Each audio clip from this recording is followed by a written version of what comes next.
Hello dear loving student, कैसे हैं बेटा आप लोग। मैं लेकर आ गया रेडॉक्स रिएक्शन के one of the best question. चलिए बेटा, बिना टाइम के वेस्ट किए हुए हम लोग क्वेश्चंस पे आते हैं। सबसे पहला क्वेश्चन है क्वेश्चन नंबर 16। बहुत ही बेहतरीन क्वेश्चन है, इसको बड़ा ध्यान से देखिएगा बेटा। ये क्वेश्चन पूरा का पूरा इलेक्ट्रोकेमिस्ट्री के कॉन्सेप्ट से टचअप है। हमसे पूछ रहा है consider the change in oxidation state और सबका दिया हुआ है पोटेंशियल। पहले देखिए, इसका ऑक्सीडेशन नंबर +7 है, इसका ऑक्सीडेशन नंबर +5 है, इसका ऑक्सीडेशन नंबर +1 है, ये 0 है, ये -1 है। यानी कि ये ऐसे इस तरह से आ रहा है, रिड्यूस होकर के आ रहा है। सबका रिडक्शन पोटेंशियल यहां पर दे रखा है। हमसे कह रहा है कौन डिसप्रपोर्शनेशन में जाएगा। देखिए बेटा, पहली बात तो यहां पर सिर्फ रिडक्शन हो रहा है और यहां पर सिर्फ ऑक्सीडेशन हो सकता है, ठीक है ना। तो ये दोनों तो नहीं होंगे, पहले मैं इनको हटा देता हूं। मैं आता हूं Br2 पे।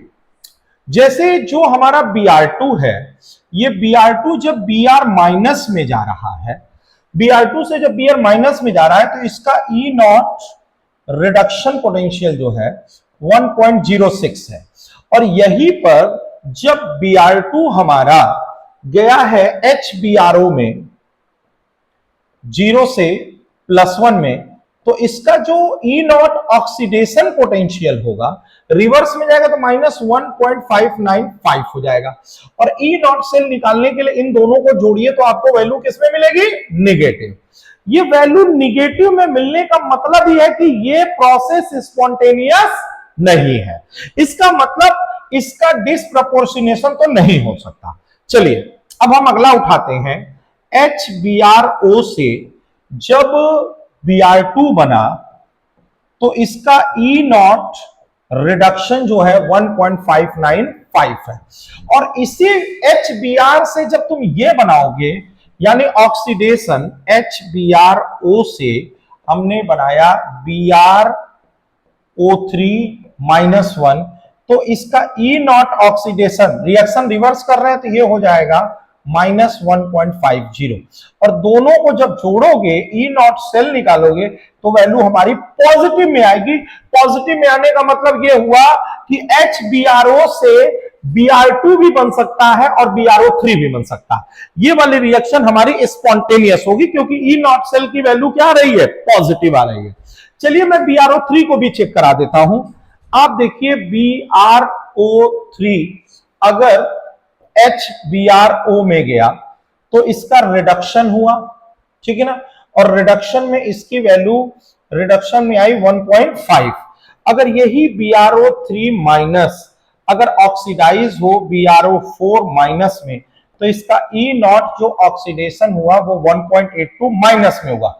हम इन दोनों को जोड़ेंगे तो वैल्यू किसमें मिलेगी? माइनस। यानी ये वाला भी नहीं पॉसिबल है और ये वाला भी पॉसिबल नहीं है। इसीलिए बेटा इसका आंसर होगा HBRO, यानी HBRO is the correct answer. बहुत ही शानदार और जबरदस्त क्वेश्चन था बेटा, इसको आप लोग जरूर ध्यान से देखिएगा। इस तरह से पोटेंशियल देखकर अगर आपसे पूछे कि कौन डिसप्रपोर्शनेशन रिएक्शन शो करेगा, तो इसको इस तरह से आपको सॉल्व करना।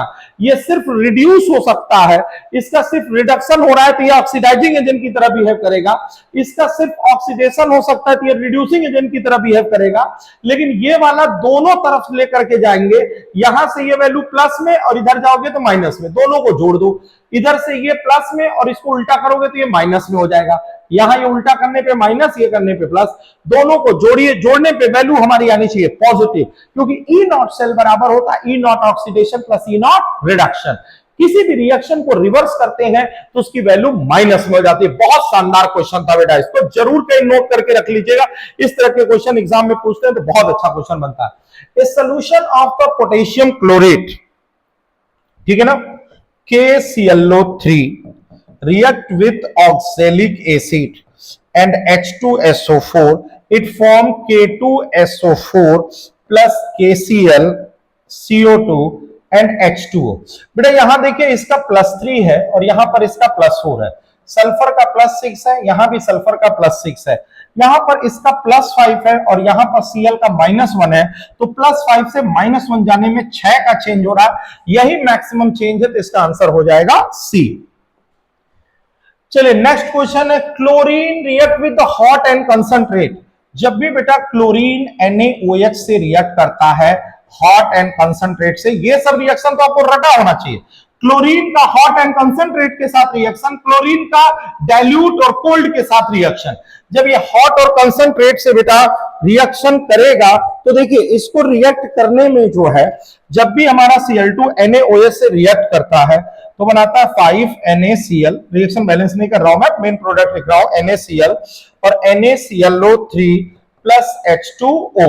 अब यहां देखिए Cl2 का कितना है 0, यहां पे कितना है -1। 0 से ये -1 में गया और 0 से ये +5 में गया, यानी 0 to -1 and +5, answer goes to be. चलिए 18 का बी हो गया। अगला क्वेश्चन है द फॉलोइंग रिएक्शन। यहां पर मैं रिएक्शन आपको बैलेंस करके दिखाता हूं। चलिए सबसे पहले यहां पर दिया हुआ zinc plus nitrate change into zinc +2 and NH4 positive है, कोई गल नहीं जी। चलिए इसको बैलेंस करते हैं बेटा फटाफट। इसका ऑक्सीडेशन स्टेट 0 है, इसका ऑक्सीडेशन स्टेट +5 है, इसका +2 है और इसका -3 है। बेटा जब ये 0 से +2 में गया तो ये 2 बढ़ रहा है और +5 से -3 में आया तो 8 घट रहा है। इसका मतलब ये हो गया बेटा कि इसको कितने से मल्टीप्लाई करूं मैं, 4 से, तो ये हो जाएगा 4ZnNO3- change into Zn+2 NH4 positive. यहां 4 था इसलिए मैंने यहां 4 कर दिया। अब इसके बाद जो है मुझे चार्ज बैलेंस करना है। यहां पर -1 है, यहां +8 है और यहां पर +1 है, ठीक है ना। +8 और +1, इसके लिए हाइड्रोजन आयन अपोजिट साइड में जोड़े जाते हैं तो 9 हाइड्रोजन आयन जोड़ दिया और इसके लिए सेम साइड में 1 हाइड्रोजन आयन जोड़ दिया। लास्ट स्टेप होता ऑक्सीजन को बैलेंस करना। 3 ऑक्सीजन है तो 3H2O यहां पर मैंने जोड़ दिया। Now this time reaction is balance. तो ए के देख सकते हैं आप 4 है, बी के देख सकते हैं 1 है और सी हाइड्रोजन आयन हमारा 10 है। यहां से 19 का आंसर आ जाएगा डी। इस तरह से बेटा ऑक्सीडेशन नंबर मेथड से आप रिएक्शन को बैलेंस कर सकते हैं। अगला question, in which of the following reaction there is no change in valency. चलिए यहाँ K का +1 है, Cl का +7 है, ऑक्सीजन का -2 है, K का +1 है, Cl का सॉरी यहाँ पे +5 है, यहाँ +7 है, यहाँ -2 है, +1 है, -1 है। यहाँ तो Cl का क्या हो रहा है, चेंज हो रहा है। यहाँ पे इसका +4 है, यहाँ -2 है, -2 है, यहाँ 0 है। यहाँ पे सल्फर का भी क्या हो रहा है, चेंज हो रहा है। यहाँ +2 है, ये पेरोक्साइड में -1 है, ये +6 है, ये +6 है, ये -2 है, या -2 है, या -1। यहाँ पर ऑक्सीजन का कुछ भी चेंज नहीं हो रहा, तो यही वाला हो गया। यहाँ पर देखिए बेरियम ऑक्साइड है, यहाँ -2 है, ये 0 है, या -1 है, यहाँ भी क्या हो रहा है, चेंज हो रहा है। तो आंसर हो जाएगा सी। तो ये थे बेटा हमारे ऑक्सीडेशन रिएक्शन के बेस्ट क्वेश्चन। फिर मिलते हैं बेटा अगले बेस्ट क्वेश्चन के साथ। थैंक यू सो मच बेटा।